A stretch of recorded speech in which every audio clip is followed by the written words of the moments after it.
Adama Gueye, membre du comité scientifique en préparation du Mawlud de Kër Mame El Hadj. Symposium bi leen rek moo ko tax a jóg dañu xam ni tey jii ñun en tant que jullit ñun ñoo am les vraies valeurs. Conférencier bi di Mor Talla Ndiéguène wax na ko sànq nee na bu ñu nee éducation ni civilisation islam doy na ci sëkk mais parce que malheureusement système éducatif bi ñu am tubaab bi moom moo ko defar dugal ci ay valeur am dañu desee xam suñu bopp ba nga xamante ni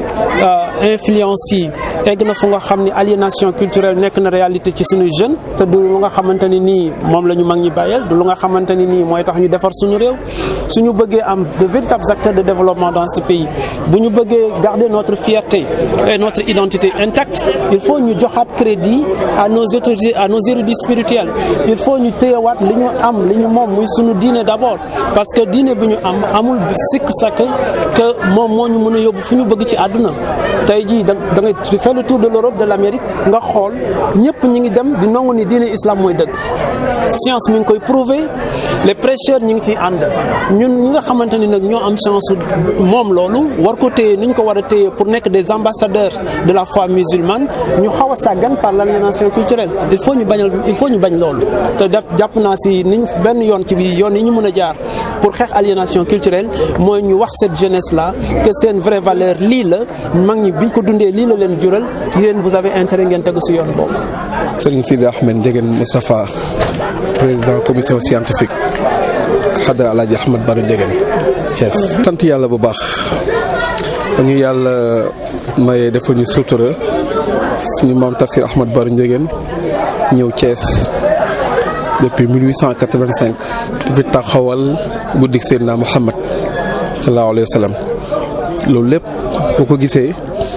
ci njëlbéen nga mu nekkoon loo xam ne c'est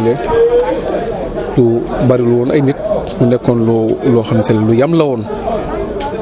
ba yàlla dogal tey réew mi yëpp xam nañ ni kër Alaaji Ahmed Baro dañuy gàmmu suñu maam nekkoon koo xam ne imaam la woon sëriñu daara la woon donc kooku dalaan jàngale nag dafa yaatu jàngale jikko dafa am solo moo tax ren bu ñu jëlee islam aliénation culturelle ci loolu lañu bëgg loolu delloo ñu ca te dëkk bi buñ dee xool li gaa ñi wax rek lu bari soppeeku na ci réew mi te li ko soppi mooy jikko yu yàqu yi tubaab bi nga xam ne si lay daanaka ñun def nañ leen référence te pourtant ñun am nañ suñuy référence yu baax de muy mag ñi nga xam si lay ñoo fi samp diine ji ci loolu nag ñëpp gis nañ li nga xam si la mooy ndaw yi liñ tàmbali léegi waa ji mu ngi koy nettali léegi boo demee ci yenn hôtel yi duñ la jox ndox mais dañay jox ab këyit te islam lu mu wax ndox moom mooy laabal ab jullit suñu doom yi lu ñu leen tuddee mami papi papa suñu may tur yu baax yu sell yoo xam si ne moom lañ tuddee loolu lépp ñu ko dee xool ak ci ñàkk kersa bi nga xam si ne tàmbali na bari na trop bu njëkk xale danga koy fekk muy def lu mu dul warul def doo xam mooy juróom de waaye danga koy corriger waaye léegi boo ko defee yoon woo la ak yu mel noonu yu bëree bëri ci loolu nag ci lañ waxtaan ne ren nañ fexe ba waxtaan ci li nga xam ne si la mooy rafetal jikko yi delloo ci ndaw ñi ne leen ñun suñu yoon mooy yoon bi nga xam ne si la moom la mag ñi tracé moom la Seydina Muhammad sallallahu alayhi wa sallam jàngale loolu daal mooy illay comité scientifique bi nga xam ne si la ren mooy deuxième édition bi nga xam si ne ñu waxtaan ci loolu. comité scientifique yan jéego la yëkkati yoo xam ne day gën a jëmmal wala taaral. wala gën a jox gëdd Kër Mame El Hadj en tant que foyer religieux. waaw Kër Mame El Hadj ñëpp nangu nañ ni mooy premier foyer religieuse au niveau de la ville de Thiès ci loolu nag am na yoo xam ne si ñu ngi koy waxtaanee léegi nii rek dégg nañu kii def proposition. mais dañoo bëggoon waxtaan pour que El Hadj Ahmed Baro Ndiéguène mooy premier imam de la région de Thiès Thiès fii El Hadj Ahmed Baro Ndiéguène nga xam si moo dagg suufam def ci première armée musulman de Thiès El Hadj Ahmed Baro Ndiéguène mooy ki nga xam ne si buñ dee waxe esclavage bi nga xam te ne moom la naari daan def syriens yi fi nekkoon ne ñu noir yi ki ci xeex ba jotee ci kilifa ga mu koy dóor gis muy toroxal ab nit ku ñuul mu taxaw na ko lii waroo ko def bàyyi ko kooku gàddu yat wa mu doon dóor kooku jëmale ko ci moom loxo ba àggul mën ko ginnaaw mbokk yi ñëw seetsi ko ñu leen def moo ko dara de waaye kii dafay dee keroog la naar yi bàyyi torturé nègre yi fi à Thiès kooku nag am na lu mérité ci dëkk bi mooy ñu tudde ko université de Thiès proposition la bu nit ñi def comme ça rek famille bi sax waxtaanuñ ci waaye xalaat la boo xam ne si lee ñun rafetlu nañ ko te yaakaar nañ ni c'est venu à son heure. te di ngeen def démarche ci wax. incha allah dinañ ci waxtaan ak kilifay étatique yi parce que décret rek moo koy def décret boobu nag ñi nga xam te ñoo ko war a signé incha allah dinañ waxtaan ak ñoom discuter ak ñoom ci lépp loo xam ne si leen war nañoo mën a delloo njukkal kilifa yi nga xam ne si leen nekkoon nañ ci réew mi avant indépendance parce que ñun léegi li ñu xam mooy ñi teew tey ñiy dund ak ñi nga xam ne si yàgguñu. waaye ñi nga xam si ne ñoo fexe ba ñëpp ñëw ñi nga xam si ne ñoo fexe ba ñëpp ñime ñi nga xam si ne ñoo yaatal ñooñu waruñu leen a fàtte ñun xamuñu leen ñooy génn àdduna 1936 waaye nag war nañu leen delloo njukkal pour inciter aux jeunes à ce que ñu jéem a suivre tànku mag ñooñu. ren moom dañoo jàpp ni Ageroute liggéey bi mu war a def Kër Mame El Hadj def ko depuis bientôt 3 ans yi nii buñ leen woowee en CRD. duñ ñëw wala bu ñëwee duñ tenir seen promesse metti lu nañ ko ba bërki démb ministre de l'intérieur vendredi passé recevoir na famille bi pour réunion nationale pour préparer gàmmu gi ñun wax nañ leen li ñu metti ci wàllu Ageroute rôle bi mu war a jouer parce que am na tali bu ñu fa def li mu yàgg plus de 10 ans mais Kër Mame El Hadj ku fa dugg période hivernage mënoo am foo jaar parce que tali ba dafa causer ay inondation ñaareel ba tamit dañoo soxla ay radier pour que ndox mi mën a am fu muy évacuer assainissement au niveau de Kër Mame El Hadj mooy suñu feebar ñëpp a ngi koy joytu Kër Mame El Hadj il faut que ñu assainir ko boo bëggee vider amoo foo vider boo gasul kàmb vider ci sa douche amoo foo di ONAS seen branchement yi ak siwul Kër Mame El Hadj te Kër Mame El Hadj mooy quartier bi gën a jege ville bi quartier boo xam si le quartier centenaire la ba léegi ñun ñu am problème yooyu ñun loolu vraiment dañ koy mettulu dañ koy jooytu wax nañ ko ministre de l'intérieur mais nag dañ ci bëgg saafara nu mu gën a gaawee parce que nag vraiment ci dëkk bi lañ dëkk te et puis loolu suñu droit la. Je me nomme Dr Abdoulaye Idrissa Dieye, je suis professeur d'université habitant au quartier de Kër Mame El Hadj. Je suis petit-fils du vénéré Tafsir Ahmad Boro Ndiéguène de Thiès. Donc nous nous sommes dit que la réflexion est le premier niveau de l'action. Et étant donné qu'on est en mondialisation, synonyme d'interconnexion, d'harmonisation et d'uniformisation, il est important de mettre l'accent sur la communication. Vous savez que la communication a une dimension fondamentale qui communique, dissipe les flous, qui communique, dissipe les malentendus, qui communique, dissipe les incompréhensions. C'est la raison pour laquelle nous nous sommes dit que le prophète Mohammed, meilleure créature, on le sait, mais on ne parle pas assez de lui, ou bien on parle mal de lui. C'est-à-dire on ne met pas l'accent sur le projet de société temporel qu'il a mis en exergue et qu'il a véhiculé. Il nous faut passer à une explication des fondamentaux de l'islam. Qu'est-ce que c'est que l'islam? Qu'a apporté sa meilleure créature? Qu'a apporté son meilleur prophète? C'est la raison pour laquelle la famille de Tafsir Ahmad Boro Ndiéguène, qui en a à sa 132e édition du Gamou, Tafsir Ahmad Boro Ndiéguène est né en 1825 et a été rappelé à Dieu en 1934. Il a vécu 111 ans. Actuellement, dans toutes les familles religieuses du Sénégal, vous y allez, vous avez un petit-fils ou bien un sous-petit-fils. Mais c'est dans la famille Ndiéguène où tu trouves le fils cadet du père fondateur de la famille. Il s'appelle Serigne Abdoul Aziz Ndiéguène, accompagné du Khalif Serigne Mounirou Ndiéguène.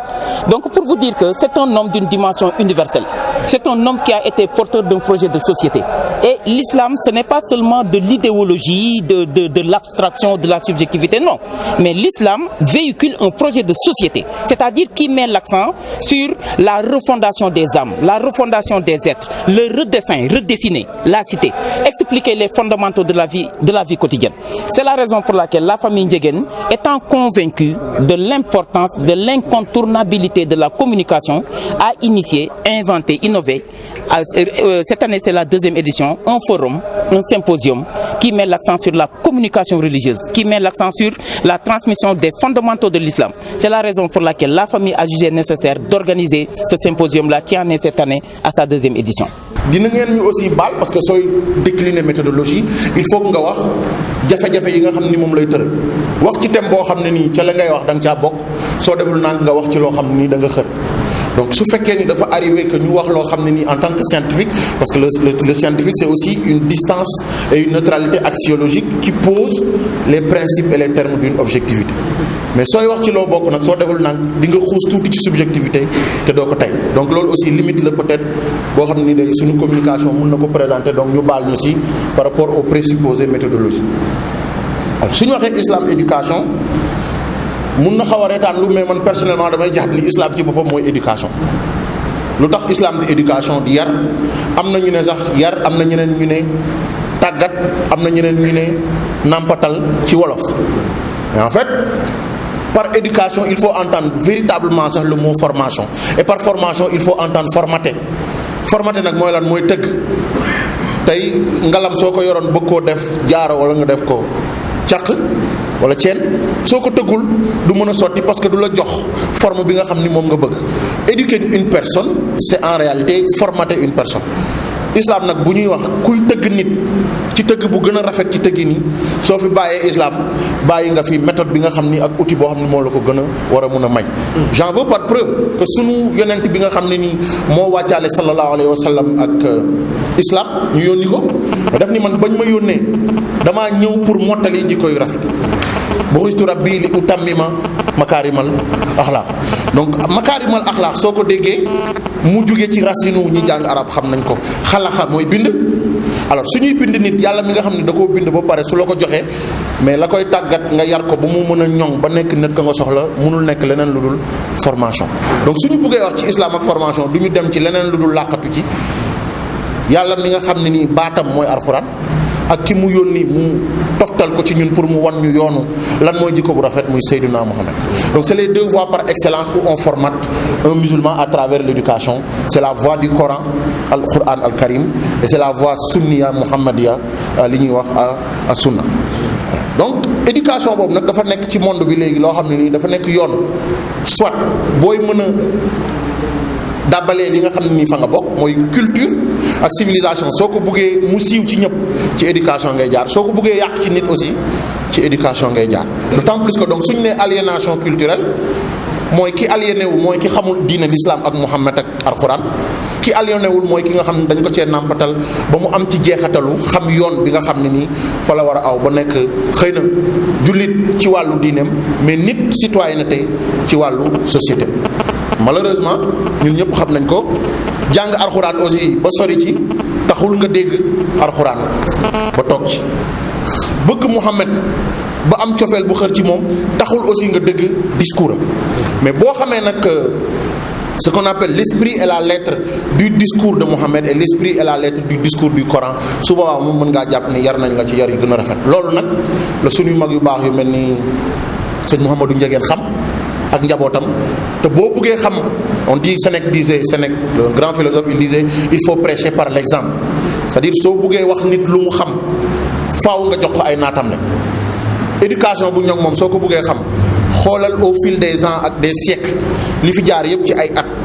ña fi jiitu woon njaboot ga ñu bàyyi nan la mujj mel te suñu buggee jël exemple ci suñu communication bi jarul ñuy sori nañ jël exemple la famille Ndiéguène donc mu mel ni soo buggee génn ci leer jàll ci lëndëm boo jëlee génn ci lëndëm plutôt jàll ci leer forcément faaw nga am yoon booy aw moo tax nga dégg souvent ci alxuraan ñu naan sirata al mustaqim yoon ba nga xam ni nii ñu jub fa la ñu jaar mais yoon ba nga xam ni ñu jub fa la ñu jaar yoon boobu nekkul lu dul yoon boo xam ni da leen ci tàggat te loolu mooy éducation donc éducation même ci Fatiha bu njëkk ba jàngal nañu déjà fan la ñu war a jaar pour nekk ñu jub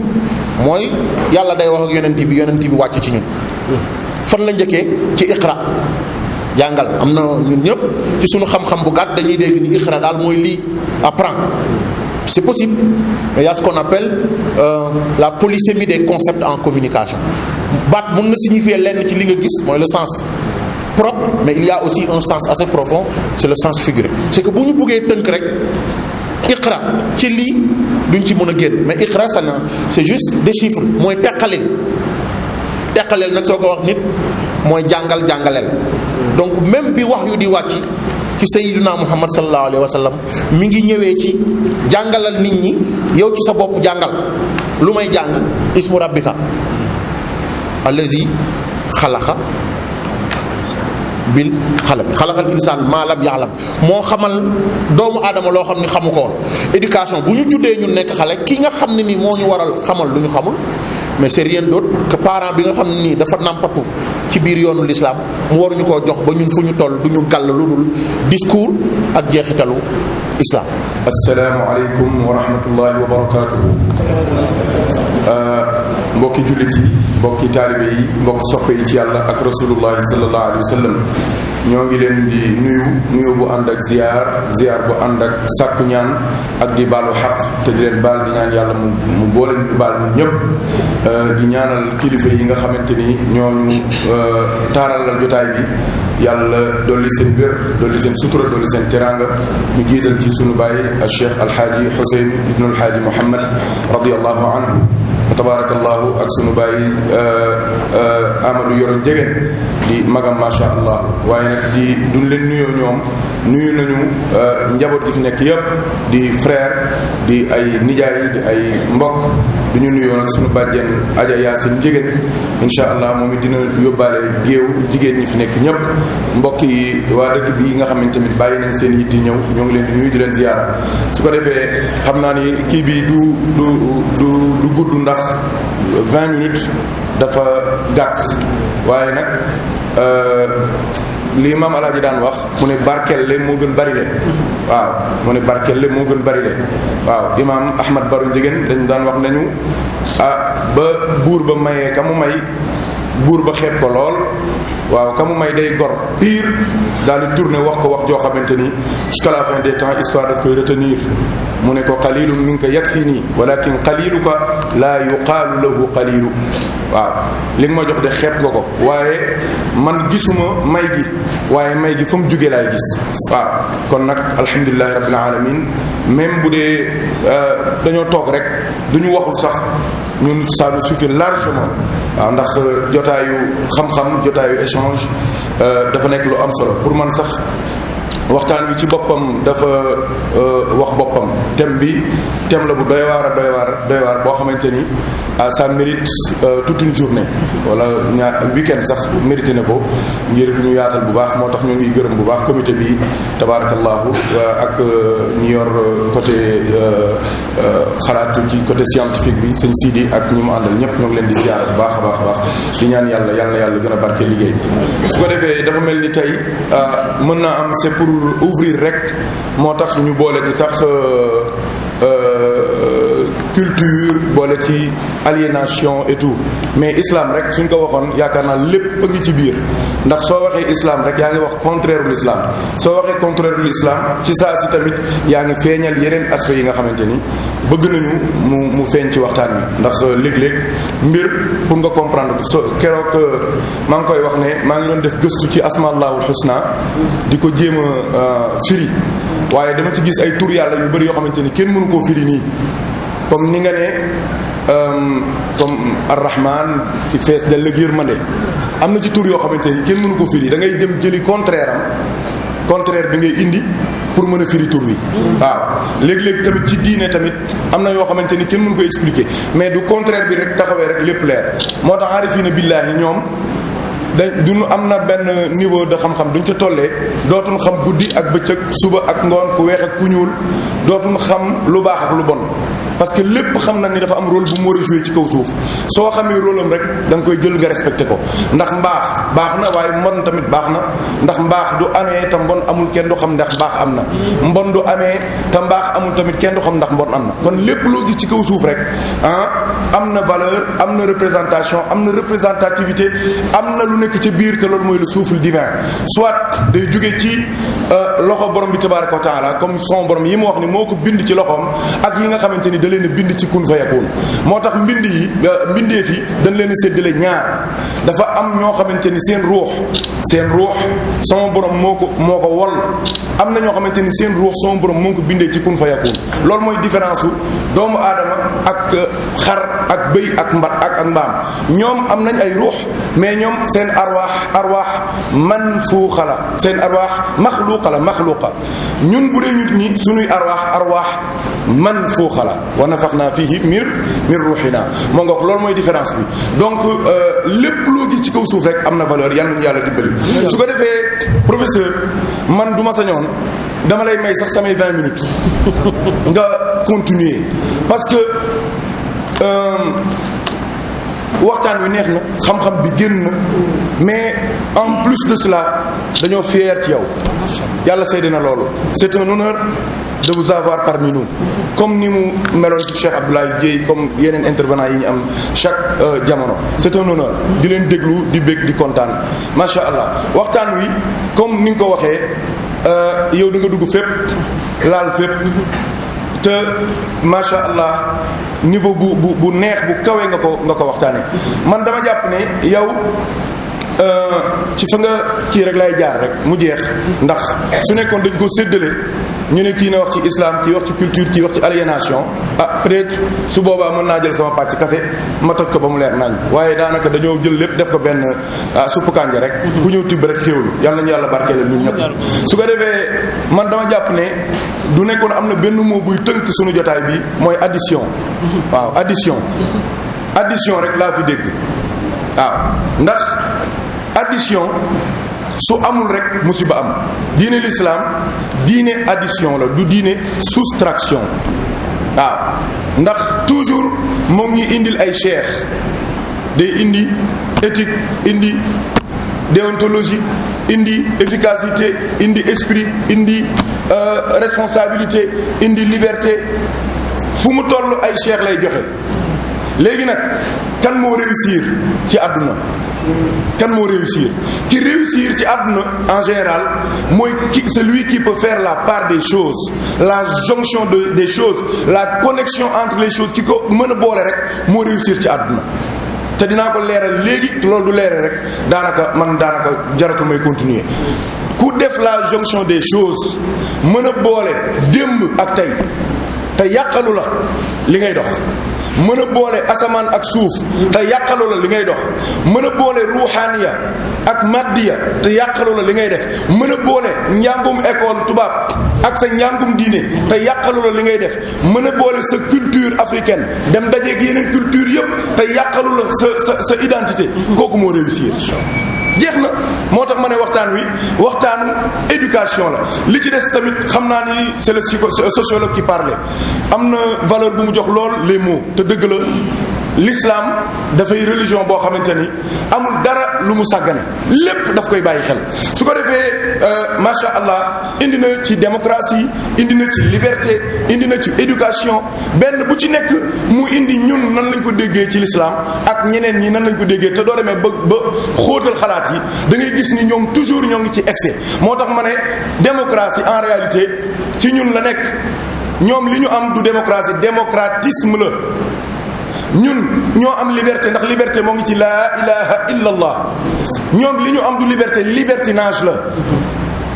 mën naa la ko toppal yim fi wax yépp benn bu ci nekk ñoom lañ ko jàppee du bu baax ba te li preuve yi dinaa ko indi léegi mooy ñoom ñëpp seen doom yi ak seen borom xam-xam yi ak seen i njaboot ak seen universitaires yi ak seen gëstukat yi ñoo ngi bàyyi loolee dem di seeti Sayyiduna Muhammad et j'ai des preuves matérielles yu mel ne loolu te dinaa leen jox exemple bi ma mujjee am une semaine avant may ñëw kilifa gu mag gu ma dajeel doon waxtaan ak moom ci thème bii ci wàllu ngëm wàllu islam ak wàllu science waaye mujj gi nee na ma ndekete yoo am na benn wax bu ma déggoon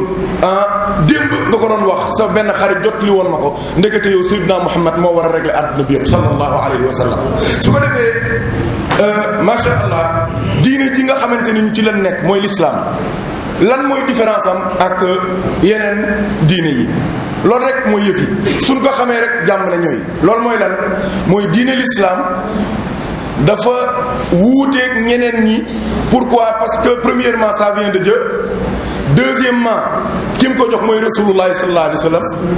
la ca des mooy système bi nga xamante ni moom la yàlla yónnee mënta jóge ci ñaar ñi ba noppi di imparfait, système bu parfait la. te je parle bien de système mooy lan un ensemble de choses qui sont liées loo laal ci bii mu laal ca bee loo laal ca lee mu laal ca la ca des bu même bu dee il y a des centaines de kilomètres yoo xamante ni mu ngi séddale nit ñi. su ko defee diine l'islam damay wax ne soo bu dee par exemple ñun ci kër yi bu dee ci kër yi la mooy am nga dépense jox nga sa soxna mu togg indi teg nit ñi lekk loolu mooy l'islam. bu dee ñun ñi nekk secondaire ba lycée Malick Sy mooy introduction ak lan développement ak conclusion. bu dee ñun ñi nga xamante ni dañuy jàng philosophie di jàng di liggéeyee souvent ci li ñuy wax plan dialectique mooy lan thèse antithèse ak synthèse. bu dee dañ koy tënk ñun ñi nga xamante ni dañuy jàng diine di ko gëstu mooy lan diine yahudiya diine masihiya ak islam ci boppam mu jeex. li ma bëgg a wax foofu mooy lan mooy l'islam mooy diine ji mujjee ñëw loolu ñëpp xam nañ waaye l'islam dafa am lu ko caractériser. damay ñëw ci ñaar yee fi mu ñëwee rek lépp leer te di boobaa da ngeen comprendre ne ceeb bi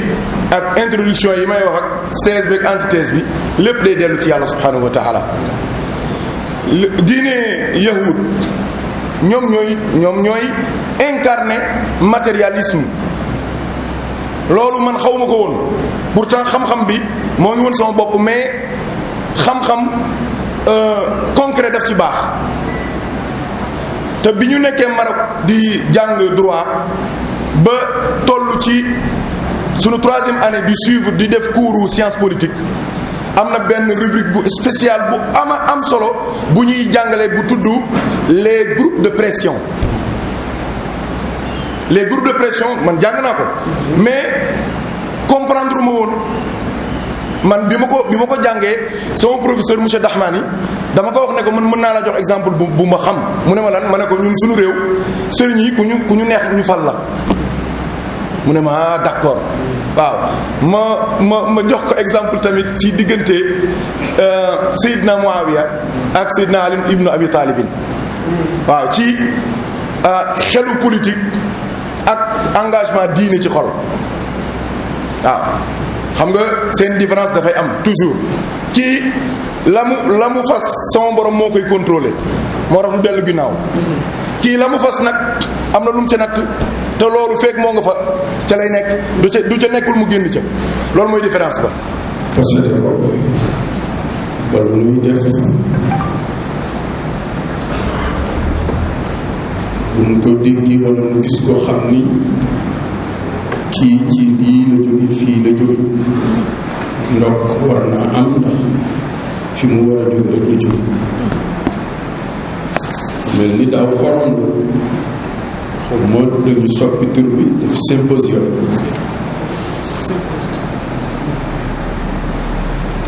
bu fekkee ne forom la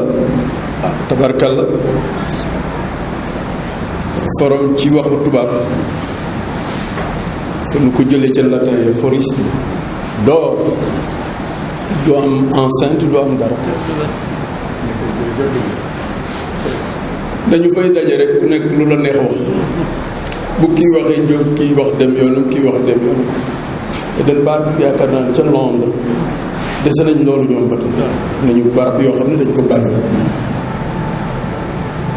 foofu ku nekk lu la neex wax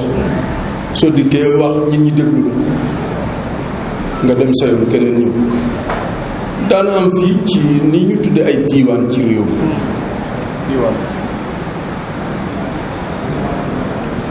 ñi nga xam ni ñoom ñoo tolloo ay at daanañ am ci jumaa ji ñaari benn magu yàlla ñu doon ko tudde Jibi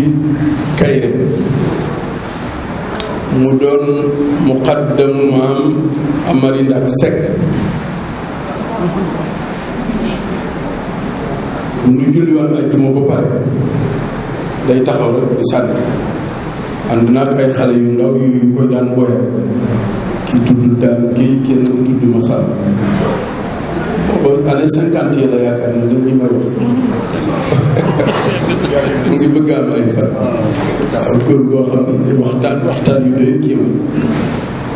waaye nag di ko askanale man Amari Ndak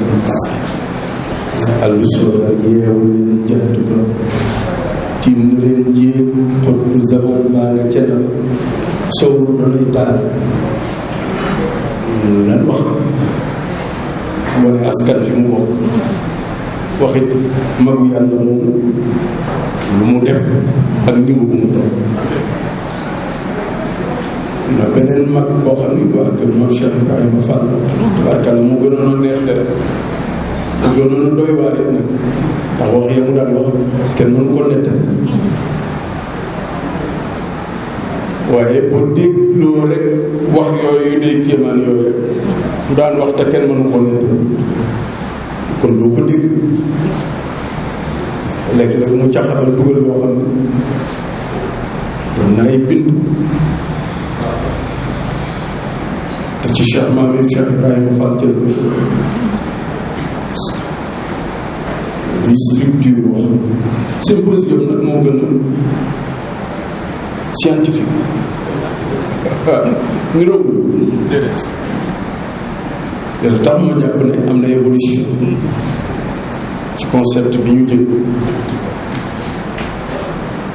scientifique ndax da ngeen di wut ay damay bañ loo wax panéliste ndax baat yi dañoo am connotation gis nga colloque mi ñuy wax wala symposium wala conférence wala forum wala séminaire benn ku ci nekk am na connotation dafa am fu mu lay delloo léeg-léeg mu delloo la ca communiste yi léeg-léeg mu dollal la ca franc-maçon yi léeg-léeg mu delloo la ca terroriste yi léeg-léeg mu toll la ci conservateur yi léeg-léeg mu delloo la ci caaxaankat yi kon baat yooyu yow mi nekk ci kanam nit ñi di wax war nga bàyyi xel loo ciy utiliser boo bokkee ci l'islam nga xam ni am nga islam connotation ay baatam boo waxee waxda unité te nga jublu ca nit ñu daje ànd fab seen xol def jox yàlla am benn lamp mu yonent ngeen àndandoo ak sallallahu alayhi wa sallam kon say kàddu say connotation baat dana am solo nga bàyyi ci xel te baat yi sax day évoluer colloque mii bu ñu ko tuddee forme yu bari day nekk ci benn baat te forme bu nekk nga koy utiliser mu mel ni boroom xam-xam yi nga xam ne xam nañu dañu koy utiliser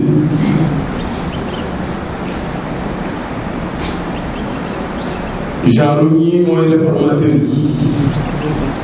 réformateur di nga ci dégg Mouhamed Abdou di nga ca dégg Mouhamed Iqbal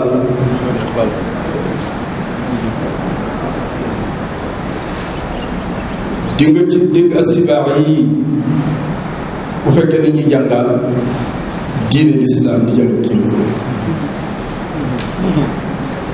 cosaani baat yi ak cosaani wax yi borom xam-xam le père de la grammaire, Vojda,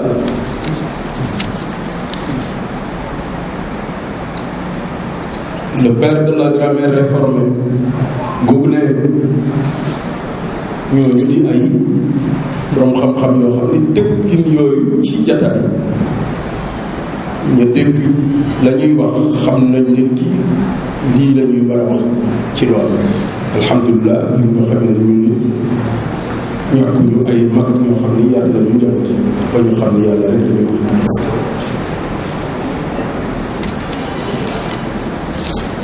mu mel ni thème waxtaan bi mun ci sori di ci wax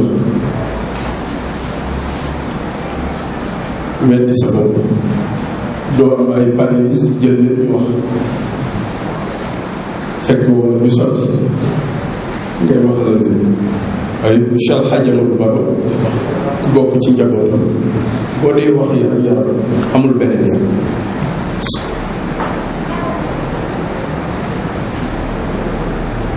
yaru yonent Yàlla Muhammad ñu war di def différence ndax société islamique kon yaru société islamique lay jox bari na lu ñuy juum te ëpp raw na ci ñun la mooy dañuy dem ca naar yi te société arabe la wala ñu dem ca tubaab yi société européenne wala ñu dem États-Unis société américaine wala ñu dem Asie société asiatique mooy dernière partie libérée kii bi mooy aliénation culturelle nga bàyyi fii sa société waxuma société africaine bi mais société islamique bi nga bokk nga wàcc ko fa dem ca tubaab yi jël seen éducation boobu la aliénation ñaari pàcc la benn bi mooy xaabaabal ci biir benn bi xaabaabal ci biti xaabaabal ci biir bi mooy waa ji ñu ne daa jàng ci dëkk moom fi gën a mën a jàng diine waaye naqare na def ñaari baat yoo wax mu ne yàlla da lay lakk sawar loolu xaabaabal aliénation la beneen bi ci des mooy gëmoo sa bopp sa société islamique bi sa culture islamique bi danga ko fee wàcc dem jëggaani beneen culture yaa nga leen toppandoo ci seen i wax nga leen di toppandoo ci seen i jëf yaa nga leen di toppandoo ci seen i coow xaabaabal yooyu ngay xaabaabal nag bu ëppee nga jël ko ci ñeneen ñoo xam ne musiba rek mooy indi istitraaf irhaab yii di ko indi terroriste yi extrémiste yi conservatisme bu métti boo xam ne kenn xamul loolu la ba ci ostracisme boobal aliénation danga bàyyi li nga xam ni mooy sa cosaan nga war koo mën a wax mu jëriñ la nga war koo wax wala war nga koo doxe war nga jëf nga wàcc ko